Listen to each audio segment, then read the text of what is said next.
Good morning, everyone. This is Lisa Webb, Director of Advantage Markets with IIAT. We're very happy today to have Brian Siddig and John Weiland with us. John and Brian are both underwriting directors from CNA Surety, one of our newest Advantage Markets partners. And John and Brian each have over 30 years experience in the industry, and they're both very excited to present to you today. There's a lot to cover today, so we're going to just jump right in. Brian? Thank you, Lisa. Good morning and welcome to Surety Bonds Explained. By the end of this session, our hope is that you will be able to explain the basics of what a surety bond is and what the different general types of surety bonds are.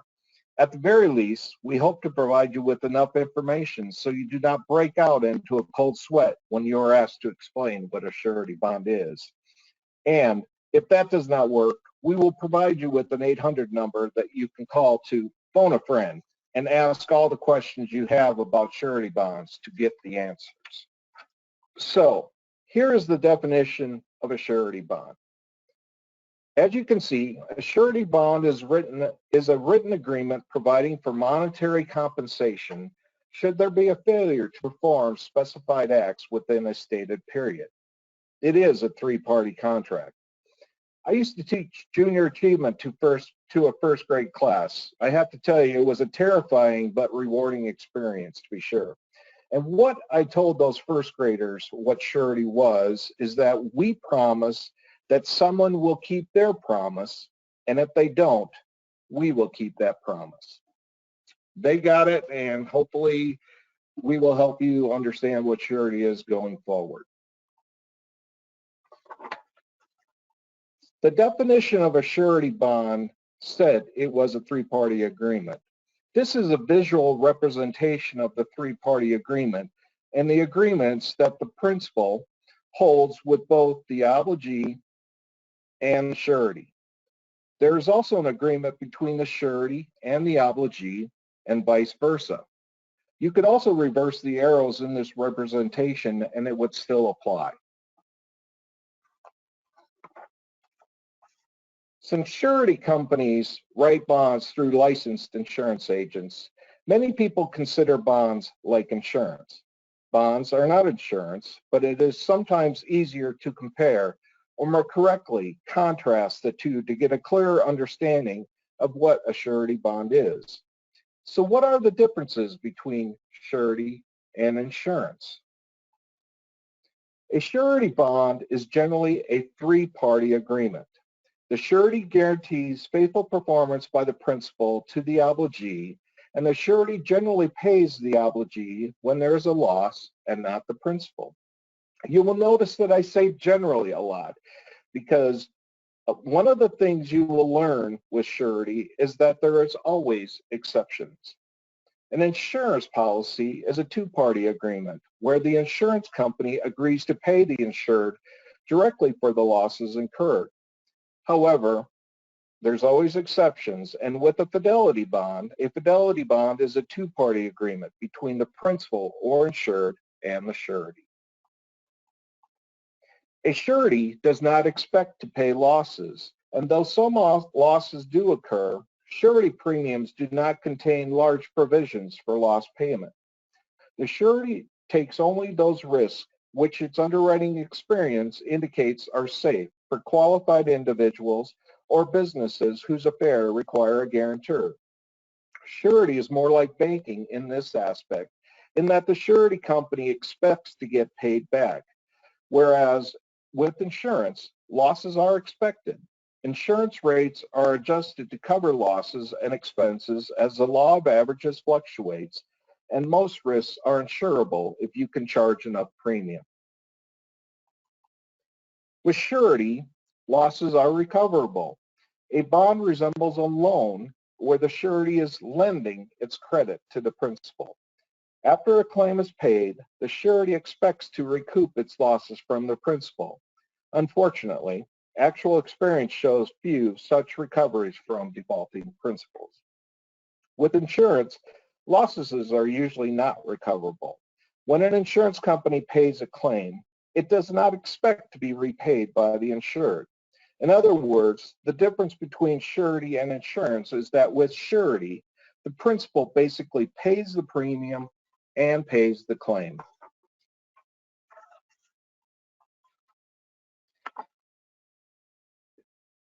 Surety bond premiums cover expenses. And what that means is the surety bond premium is basically an underwriting fee. There are some components of loss expenses covered by the premiums, but premiums are not written to cover all the losses. Once again, underwriting of surety bonds, they do not expect losses. However, premiums cover for insurance policies, premiums for insurance policies cover losses and expenses. If an insurance company writes enough average risks and they are charging the right premium, they should have enough to cover all their losses and expenses and still command a profit. Finally, sureties are selective. If a risk does not qualify for a surety bond, the surety just does not charge more for that bond to write it. Instead, they decline a risk. Just like a banker has been taught not to write a bad loan, surety underwriters have been taught not to write a bad risk and decline it instead. Whereas with insurance, insurers write most of the risks. If they can charge the proper premium and again, get a solid foundation of a lot of those average risks, they can write most risks if they are charging the right premium. Bond forms vary greatly. However, unlike an insurance policy where the terms and coverages are spelled out in the policy itself, many times you have to understand or look at the underlying statute or agreement which is being guaranteed to understand all the risks and guarantees associated with that bond. Wow, that's a mouthful. There are, however, some general bond form provisions that we will discuss here. First, a surety bond form has an insuring clause, which is similar to an insuring clause in an insurance policy. And yes, this is just another reason why bonds get confused with insurance. This clause in a surety bond starts out with, "No all men buy these presents." Second, a surety bond form will tell the reason for the bond. Generally, this section starts out with words like, "The condition of the above obligation is such," and then goes on to tell why the bond is required and what it guarantees. In other words, why the bond is needed. Third is the surety guarantee. This paragraph merely says if the principal doesn't pay or perform the duties as prescribed by law or agreement, or is unfaithful, the surety will pay. In other words, if they don't, we will. This section also generally refers to the underlying statute or agreement, which lays out the actual conditions to which the principal must comply. Finally, there is an other provisions section. This other provisions section is one that a surety company must look at closely because it can add liability to the guarantee that the underlying statute or agreement does not. For example, the bond form may not have a cancellation clause. This does not make the risk unwritable, but we need to look at it more carefully. Without a cancellation clause, we prefer to write the bond for clients the agent knows. Another condition or provision that may be in the other provisions section is a forfeiture provision. Most surety bonds are written just to pay the amount of the actual loss itself. However, a forfeiture provision is inserted into the bond to punish the principal. And if there's a claim, the surety and eventually the principal will have to pay the entire amount of the bond or forfeit the entire amount of the bond, no matter the size of the actual loss itself. Finally, another provision that may be in here is cumulative liability. Most surety companies like to see aggregate liability. In other words, they write a bond for $10,000 and that is the extent of their risk. However, with cumulative liability, it stacks the coverage for the surety at each renewal. So in the example I provided, a $10,000 bond written for 1 year, which renews for another year at $10,000, the total surety obligation under that bond is $20,000, $10,000 for each term. Generally, a surety requires a properly signed indemnity agreement before bonds are underwritten or issued because it provides us with permission to check the owner's personal credit to underwrite the risk. We also want the indemnity before a bond is issued if a bond is not cancelable, because once a bond is issued and filed with the obligee, we are obligated on that risk no matter what. You know what? I think I skipped a line here. You may be familiar with this Form 10 application. This is our standard Form 10 application that we use for most types of surety bonds. What CNA Surety wants to do is make it easy for agents so you don't have 10 different applications for 10 different types of bonds. So we have tried to combine this application into one, and then on the back side of the application, we determine which type of surety risk you are providing and ask specific questions related to that.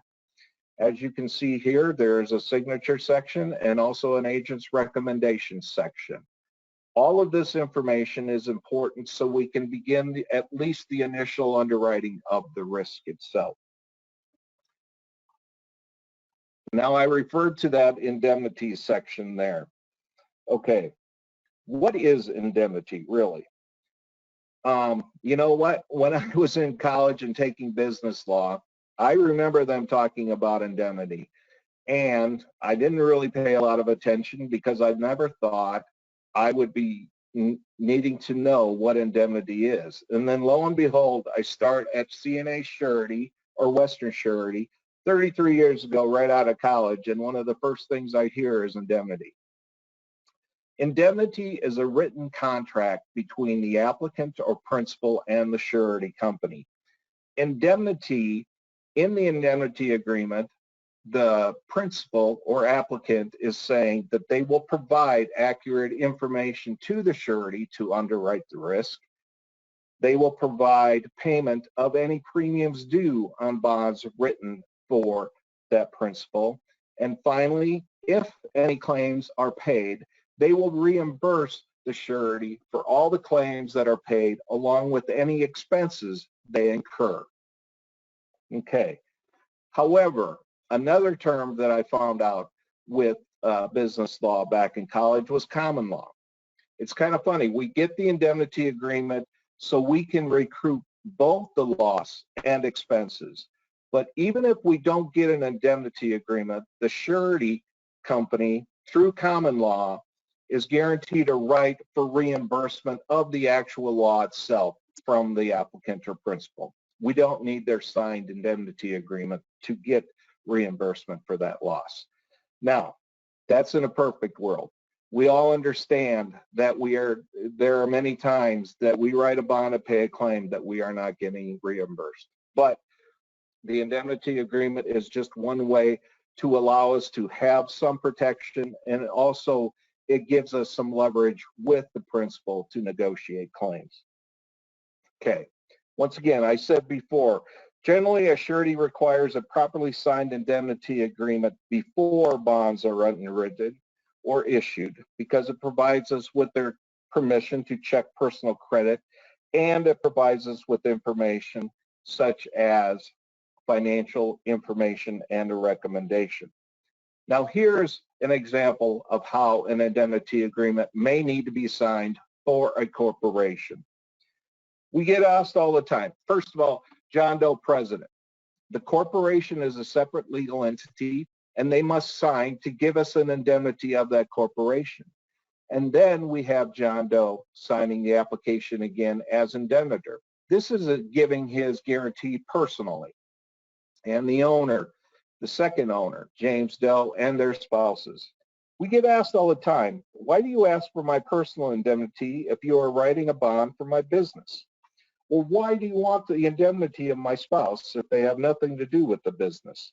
To qualify the risk, the surety may look to both the owner's business and personal assets for qualification or reimbursement.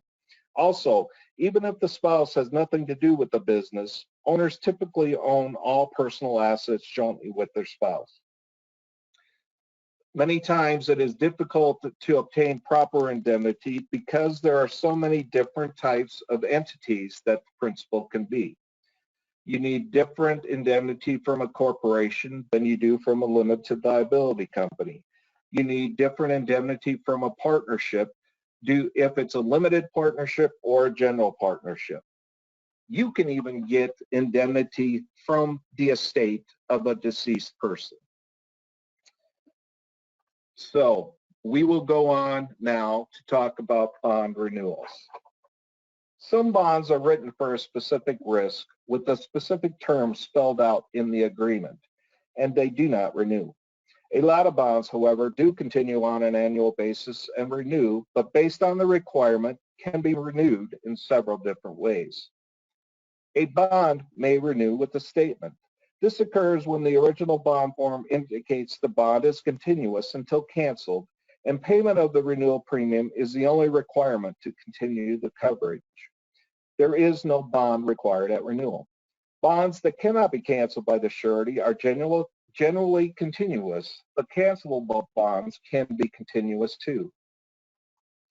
A bond may renew with the continuation certificate. This occurs when the original bond has an expiration date within the form and will end unless renewed by a certificate to continue the coverage. The certificate extends the original bond obligation, and the certificate must be filed with the original bond. This is the preferred method of renewal by the surety because by simply not issuing a renewal certificate, the risk does not extend past the renewal date, and it does not aggregate the liability of the surety. In other words, a surety is only obligated on a $10,000 bond for a total of $10,000, no matter how renewal continuation certificates are issued. Finally, a bond can renew with the renewal bond. This occurs when the original bond form has an expiration date and requires execution of a new bond for each new renewal term. The renewal bond must be filed with the obligee to continue coverage, and the liability of the surety accumulates at each renewal. In other words, the surety is obligated for each $10,000 bond issued for each term. Cancellation of bonds. Sureties prefer that bonds include cancellation clauses, but not all bonds can be canceled by either the surety or the principal. The cancellation of the bond is dependent on the kind of risk written and the bond form itself. Continuous bonds may allow only the obligee to terminate liability to protect third parties not associated with the surety bond. And if a surety cancels a bond, it only cancels that bond for future liability. It does not cancel the obligation of the principal or surety for the period of time the bond was in effect.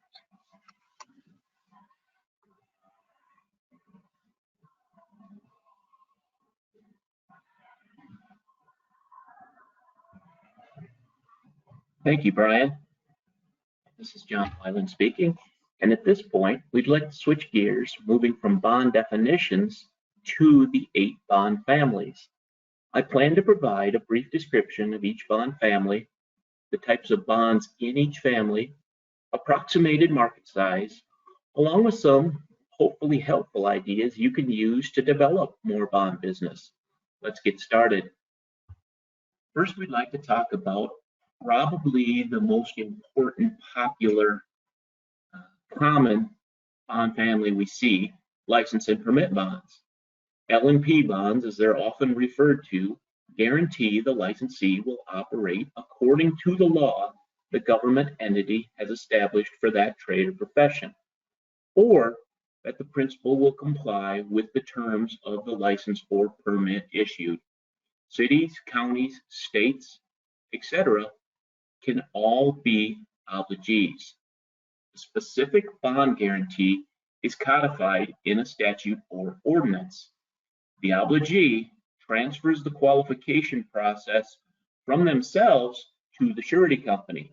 If the surety company qualifies the wrong licensee, a claim could and likely will result.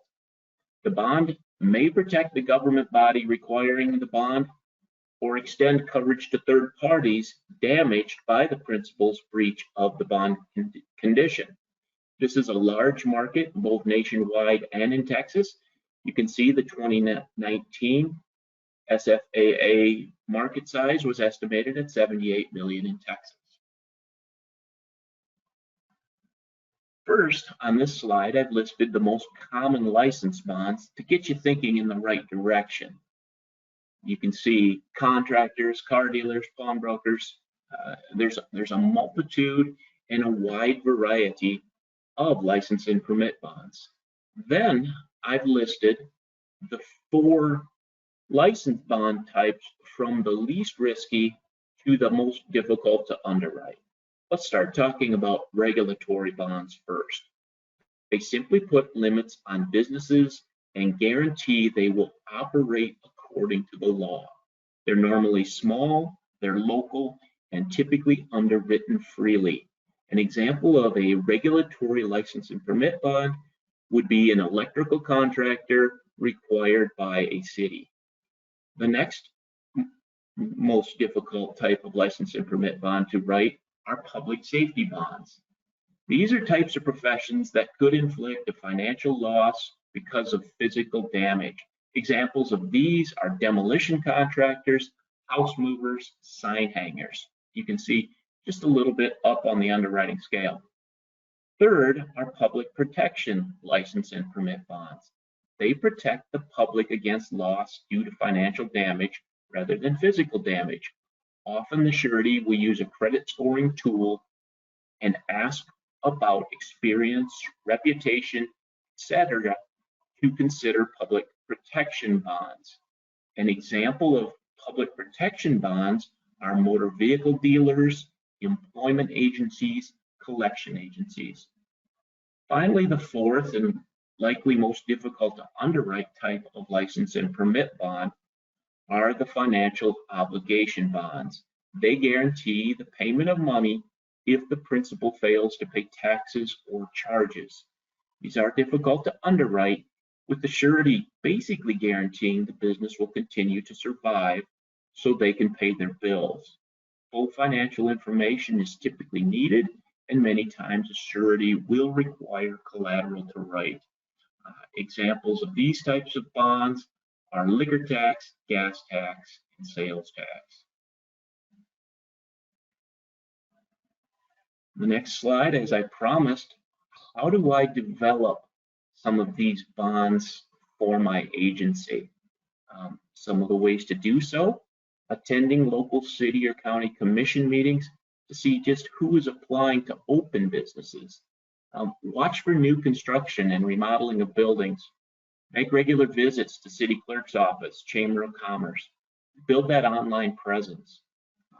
And also working with commercial real estate firms to let them know you are a bond outlet can often result in business coming your way. Let's talk about the next family we'd like to cover, Fidelity Bonds. Honesty insurance, as they're often referred to, using insurance terms, the obligee is the insured and the bond coverage is the insurance. This generally protects the employer from loss due to any dishonest act by a bonded employee. Perhaps Fidelity Bonds are the most commonly referred to types of coverage. Varying coverage amounts are available, and this coverage need is determined by the access the employee might have to any goods or money at one time. Again, this is not required by a third party. The purchase of this bond is generally by the choice of the applicant and needed in those situations. I'm going to talk about 3 distinct types of fidelity coverage. CNA Surety happens to write all 3 of these, and I'll cover them one at a time. There are other fidelity bonds, but we'll focus on these today. The first is dishonesty form A coverage. This covers the employer's property only. Just keep that in mind for dishonesty Form A. It'll become clearer a little bit later as we describe the other coverages. It is designed for those businesses with less exposure where the risk of loss has been historically low. Accountants, doctors, dentists, and attorneys are a good example of those businesses who might apply for dishonesty Form A. Nonprofits can also be covered, though only the officers would be able to apply for coverage. We generally do not cover volunteers as the screening and hiring process obviously just doesn't exist. To establish a claim, the surety only requires the insured to provide sufficient proof of loss. The next coverage I want to focus on is the Form B coverage. This is designed for businesses with a little higher exposure. Gas stations, restaurants, and retail operations would fit dishonesty Form B. There generally is a conviction clause written in, meaning the employee must be criminally convicted for coverage to apply. Subscriber liability also can be included, meaning that those who would subscribe to a business's service may also have coverage. Subscriber liability is not third-party liability. The claimant must still make a claim through the employer, not directly to the surety. The final coverage I want to talk about is a specialty product referred to often as janitorial services. In Texas, we call this business services, and it's designed to protect the subscribers or customer of a janitorial service against a dishonest act by an employee. This does include subscriber liability. The employer's property in this coverage is not covered, and there is a $100 deductible per claim. Some key features on our dishonesty bond janitorial services applications. They are very short brochures. We simply ask for a description of the business, total number of employees, total number of owner officers. Make sure to provide the total number of employees, as since they are blanket, we don't just cover the high risk individuals handling funds. You ask, how do I develop Fidelity Bonds? Send brochures with renewal notices to your commercial clients. Advertise online. Attend business association meetings to promote Fidelity coverage. And review all of your current commercial client files and looking for gaps in that Fidelity coverage area. The third family we're going to touch on are fiduciary bonds. By definition, a fiduciary handles the affairs of another or takes control of someone else's property. We often refer to these as probate bonds because they are typically required by the probate court. Some names you'll hear tossed around with fiduciary bonds are administrators, guardians, guardians of minors. A fiduciary bond, in its simplest form, guarantees an honest accounting of the assets and faithful performance of the duties required by law. Really, what we're guaranteeing as a surety is that the administrator, executor, or guardian will protect the ward or the deceased person's interests. Jurisdictions vary on if a fiduciary is required to be bonded.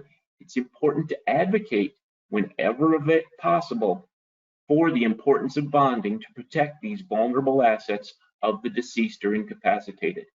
You can see the premium written both nationwide and in Texas in 2019.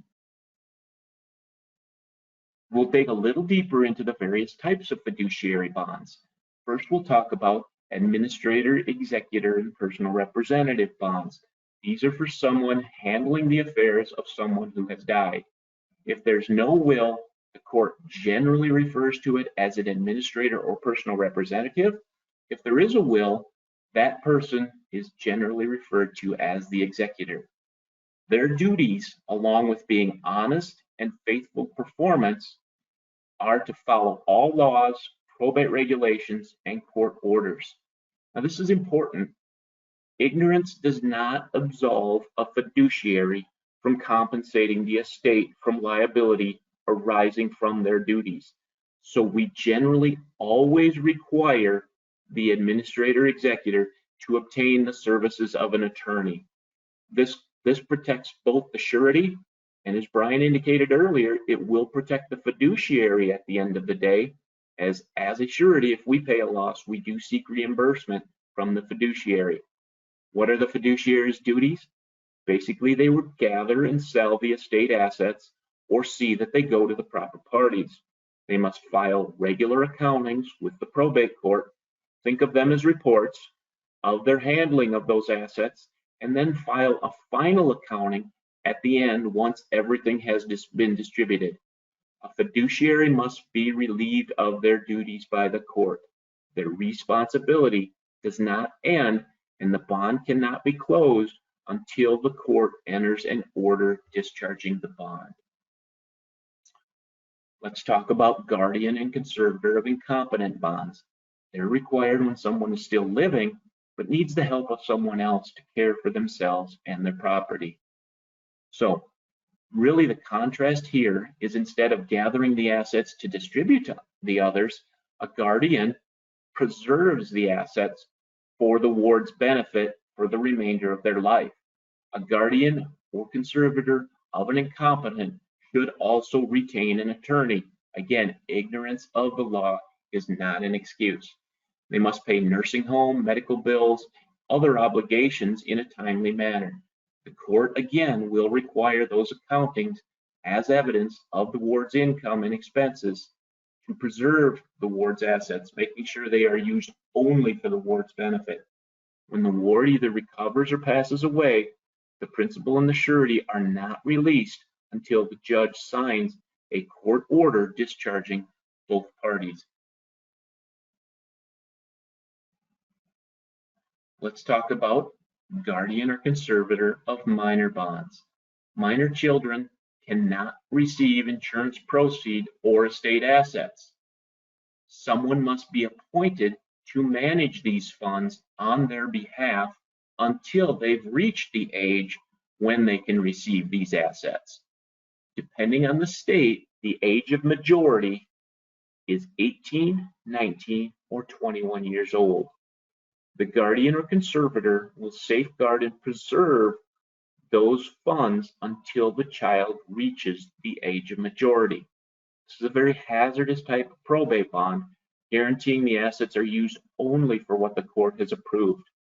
Keep in mind, parents are still responsible for the cost of normal care and support of their children, and this cost is outside of guardianship assets. If appointed guardian, they can't use the minor's assets for everyday expenses of the family.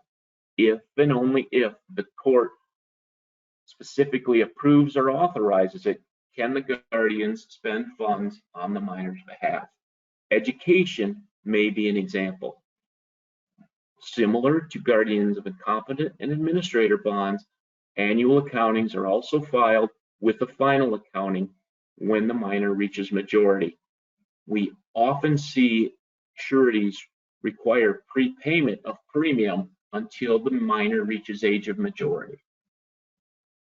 Let's talk about ways to develop fiduciary bonds. Go to the probate court. Use your networks to get names of attorney who handle fiduciary business. Keep in touch with the clerk of probate court. We often see clerks of probate courts get very familiar and do many referrals of probate bonds to key agents who provide great service. You can read daily newspapers for the court notices, and you can network again among your attorneys who are actually your clients. Advise your personal lines customers that you are available to provide probate bonds. The next family we want to discuss are court bonds. Generally, these bonds are required of participants in a civil lawsuit. This permits the principal to pursue remedies in or through the courts. An example are appeal bonds or replevin bonds. Now, this is an important thing to remember, and as Brian and I have told you, we've been in this, 30 plus years each. One of the first things Brian and I learned about court bonds are plaintiff and defendant. Plaintiff bonds are generally good. Defendant bonds are generally tougher, and collateral is often required. So plaintiff bonds good, defendant bonds tougher. The market size, as you can see, is substantial, both nationwide and in Texas. As we said, you can see the list. We won't dig very deep into court bonds other than to just let you know, if you hear the words attachment, replevin, indemnity to sheriff, eviction, cost on appeal, those are typically for plaintiff bonds, easier to underwrite. If you hear the word appeal, supersedious, counter attachment, counter replevin, cost, or release of lien, those are typically required of the defendant and tougher to underwrite. How do we develop this business? This business flows from civil attorneys. Contact those attorneys who are your client. Look at court schedules. You could check court dockets. Moving along, trying to keep this rolling, we're going to touch on the public official family. The risk to some extent in public official bonds is the same as bonding employees for Fidelity Bonds. The bond guarantees the public official will fulfill their duties honestly and faithfully. If you're listening closely, you probably caught that there's a little bit more to a public official bond than just being honest. It's also faithful performance.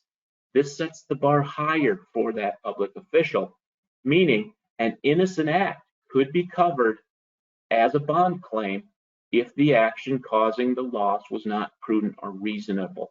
The quick example I often give is if a city treasurer invests city funds into a bank that ultimately fails and is not insured.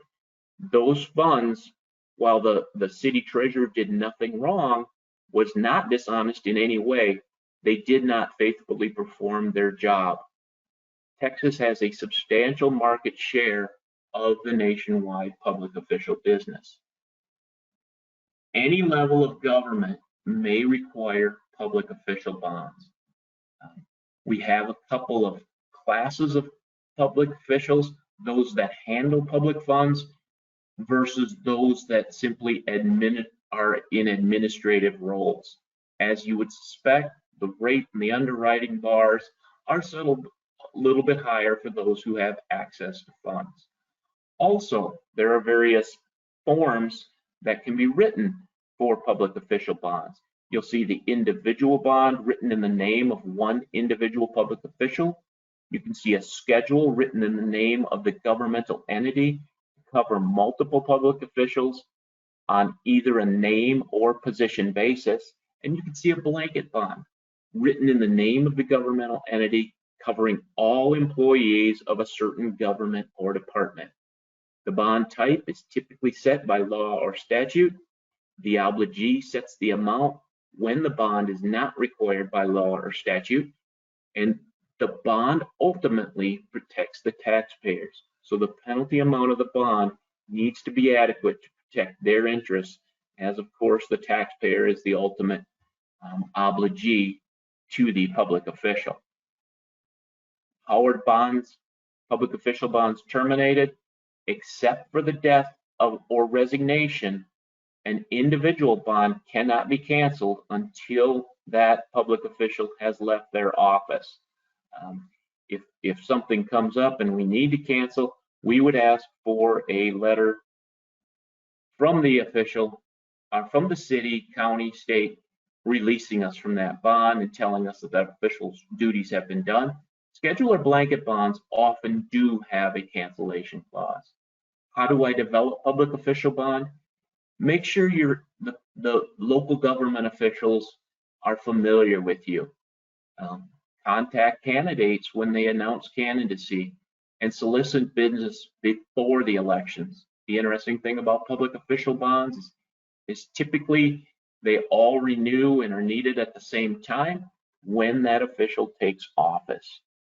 One type of public official bond is the notary public bond. I'm sure you're all very familiar with this, and maybe many notaries are actually attending this webinar. How do we develop notary bonds? Attend meetings of local governments. Well, Sorry about that, folks. There. The notary, a notary bond is actually a form of a public official bond. It protects the public by guaranteeing the notary, again, faithfully and honestly will perform their duties as a notary.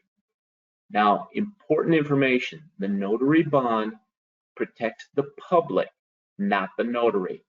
So you are actually serving as a public official and the bond protects the public. An associated product, though, is notary public errors and omissions insurance. You'll often hear it referred to as notary E&O. This protects the insured, this / notary, and not the public. It protects against liability that comes due to an unintentional error or a mistake. It also covers legal expenses up to the limit of the policy. This is a no deductible policy, and it can also be used in many cases to cover the deductible of another policy. Individual and group notary E&O policies are both available. How do we get this business? Get a listing of the notaries from the Secretary of State or other filing authority. Contact businesses. Sell an E&O policy with every notary bond you sell. The next topic I want to touch on are miscellaneous bonds. Many types of protection, honesty, compliance, financial guarantee, performance, or a combination of all are types of agreements that come from miscellaneous bonds. Airline Reporting Corporation, Lost Instrument, Indemnity Union, Wage and Welfare are some examples. Typically, when we talk about miscellaneous bonds, if you hear that term, we'll want to see the underlying agreement and the bond form. Really helps us determine what that guarantees. How do we develop this business? Hey, just make it known to various financial institutions that you are available to do bond business. Advertise in trade papers, magazines.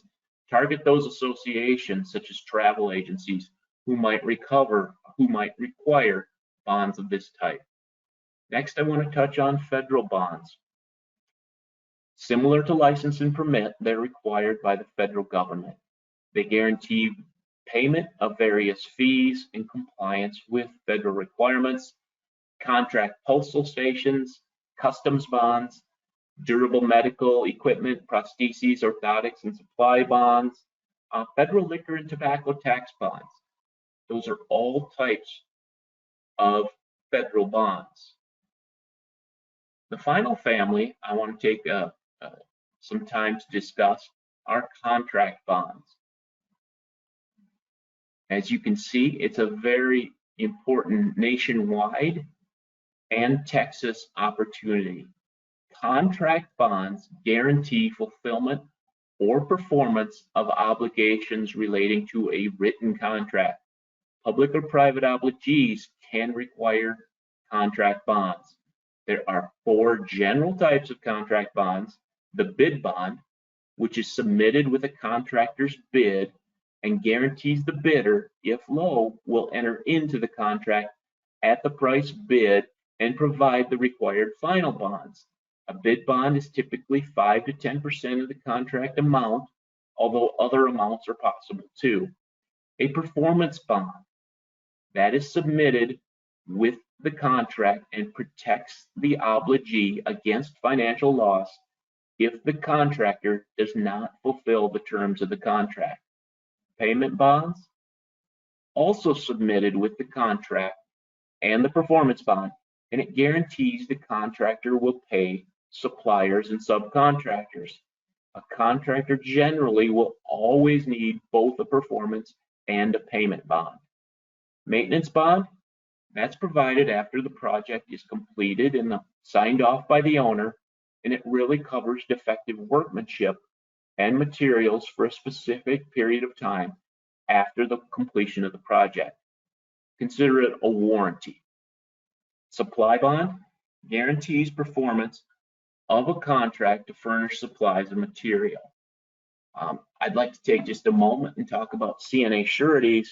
You may have heard in the industry fast track program, and it's really for our small and emerging contractors who you do business with. We have a simplified application, and we base our underwriting primarily on the owner's personal credit, along with some other underwriting factors. For the for the 500,000 single, 500,000 aggregate payment and performance program, the premium charged and underwriting applied are based on the contract price and not the bond amount required. We also have an aggregation program, which limits the contractor to 500,000 per job, but extends the aggregate line, the amount of bonding, performance bonding they can have open at any one time, to $800,000. This requires an applicant to submit personal and business financial information, somewhat more extensive underwriting information, including the contractor's experience, history, and work program. How do we develop contract business? Target your contractors, tradesmen, artisans engaged in smaller bonded projects. Let them know you are there as their contract bond outlet. Cross-market to property and casualty, personal lines, and license and permit bond clients. And you can join and attend local trade associations related to contractors. This completes the review of the 8 bond families and ways for you to market to these bonds. As we wrap this up and turn this over for questions, please allow me to talk through just a couple of resources for each of you if you have general or specific resource needs for your next bond. The 24/7 place for bond information and access to our bond issuance wizard bond line is CNASurety.com.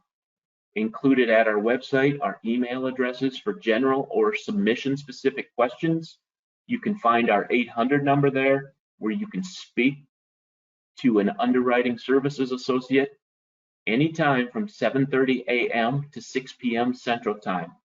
Finally, each agency has an assigned marketing representative who would love to answer questions or discuss any questions you have around opportunity that may exist at your agency.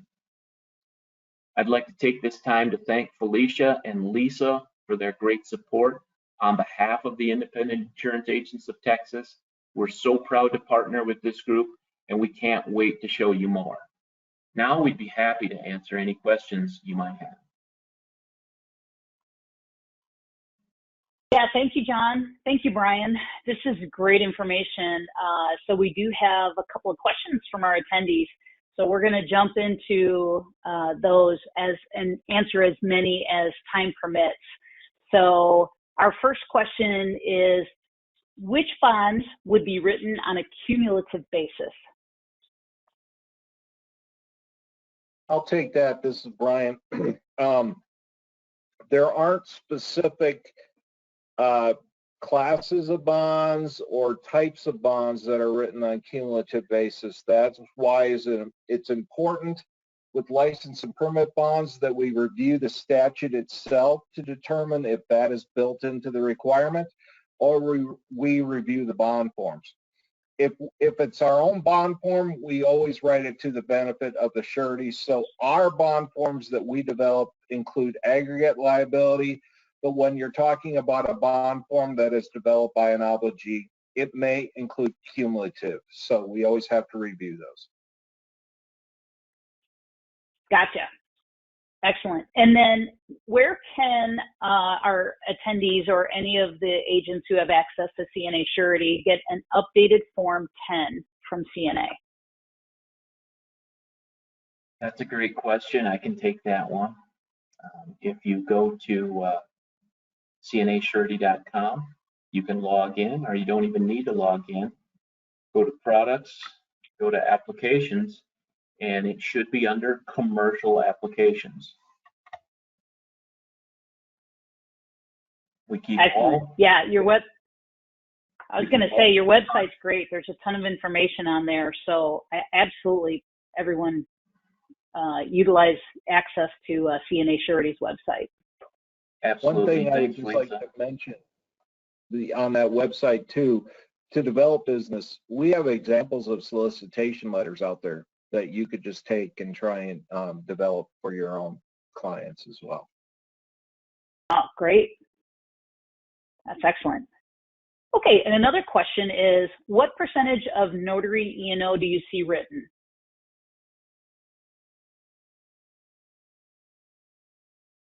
Wow, that's a tough question. We can answer that question, but we would have to do a little bit of research. Are you asking, but it would help, are you asking compared to how many notary bonds we write, or like the size, or could you be more specific on that? And let me take a little bit of a shot here, Brian. It's interesting. Many states, unfortunately, and we speak strongly in this, have actually eliminated bond requirements over the years. Now, certain obligees have added bond requirements over the years, but we have seen bond requirements go away for notaries in certain states. And I believe that's unfortunate, just going back to the presentation, because that notary bond protects the public. And now, say a notary defaults, signs or witnesses something they shouldn't have, now who takes on that liability? Who screened that notary and who takes on that liability? It's you, the taxpayer. So that goes back to my original point of advocating for the bond anytime you can as an insurance agent. And if you see locally or in your state a bond starting, a certain public official saying, we can do away with these bonds, we'd love to hear from you, because we would advocate for the importance of bonds. Now, that's a long way of me getting to, it's a very difficult question to answer about what percentage of notaries have E&O coverage, because many times there's some states where they don't require a bond, but E&O coverage, which, as you recall, protects the notary from an unintentional mistake, still provides that level of protection to the notary. And you, as an insurance agent to that notary, whether they have the notary bond or not, are really doing your job to let them know that this coverage is affordable, it's valuable, and it certainly protects them individually versus the bond, which protects the public. So thanks for that great question and giving me a little bit of an opportunity to get on the soapbox. We don't mind soapboxes every once in a while, John. It's all good. But to help you clarify, the question was from Deborah Huser. And Deborah, apologies if I mispronounced your last name. But she said, in regards to the question that she had, that it would be compared to the notary bonds that are written is the percentage. And she said that they tend not to write the E&O, so that's why she's curious about it. We can try and get that information. Another thing is, a lot of times businesses get notary E&O blanket coverage to cover their notaries. And a little known fact is the notary is covered personally under that blanket E&O coverage if they are notarizing documents outside of the business. So yes, we will definitely look into that, but I would say if there's businesses with a lot of notaries, then you can sell the blanket bond, so it might not necessarily equate to the number of notaries there. Gotcha. And what's the cost of the E&O coverage, or does that vary by risk? It really does vary by risk, and it varies by term. Individual notary E&O policies are written to cover the term. Now, we can start mid-term on an E&O policy, giving the individual the discount, or we can start at the beginning of the term. But generally, the amounts written are $10,000, $25,000, $50,000, and $100,000. And it is valuable. It's easily applied for, and any questions, I would encourage going to cnasurety.com, looking up notary E&O. And the interesting thing there is it does provide some real life examples that we've seen come across our desk, paid claims on, and you know, basically made the notary whole for an unintentional mistake. So back to the question of how many, you know, what's a good metric as far as me selling, you know, coverage for notary bonds. Real difficult. Maybe it's something you talk to your marketing rep about. You discuss a little bit deeper, doing some solicitations. You look at your local law firms and banks who may not have this valuable coverage. But great question. Thank you. Really appreciate both of you, Brian and John, for your time today and sharing this information. We know it was a lot, so we'll make sure this is available. So with that, I'll wrap things up. Again, thank you everyone for attending. We really appreciate your membership, and we hope this was a great presentation for you today. Have a great Tuesday, everyone.